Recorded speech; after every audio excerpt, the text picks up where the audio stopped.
Hello everyone, আমি nail artist Ritika. আজ তোমাদের সাথে নতুন একটা ভিডিও শেয়ার করতে এলাম। আজ কিছু কথা বলবো কিছু ক্লায়েন্টদের উদ্দেশ্যে, যারা 2-3 ঘন্টা নেলস করবে কিন্তু ফটো তোলার সময় তাদের কাছে থাকে না।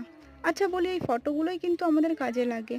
পরবর্তীতে আপনি বা অন্য কেউ আমাদের কাজের ফটো বা ডিজাইন চান, আমাদের তখন ওইগুলোই প্রোভাইড করি। আমাদের সুবিধা হয়, জাস্ট 5 মিনিট লাগে ফটো ভিডিও তুলতে, সেই টাইমটুকু আপনারা দিতে পারেন না, কিন্তু এদিকে 2-3 ঘন্টা নেলস করবেন কোনো হেজিটেশন ছাড়া। এই কথা কিন্তু সব ক্লায়েন্টদের উদ্দেশ্যে না, কিছু ক্লায়েন্টদের জন্য বলা। কিন্তু এক একটা ক্লায়েন্ট সত্যিই খুব ভালো হয়, তারা নিজেরাই ফটো ভিডিও তুলে দেওয়ার কথা বলে, টাইম দেয়। সো থ্যাংক ইউ তাদেরকে। তোমরাও জানিও তোমাদের সাথে কি এমনটাই হয়? তো কমেন্টে অবশ্যই জানিও। আর ভিডিওটা ভালো লাগলে অবশ্যই লাইক, কমেন্ট, শেয়ার আর চ্যানেলটাকে সাবস্ক্রাইব করতে ভুলো না। বাই।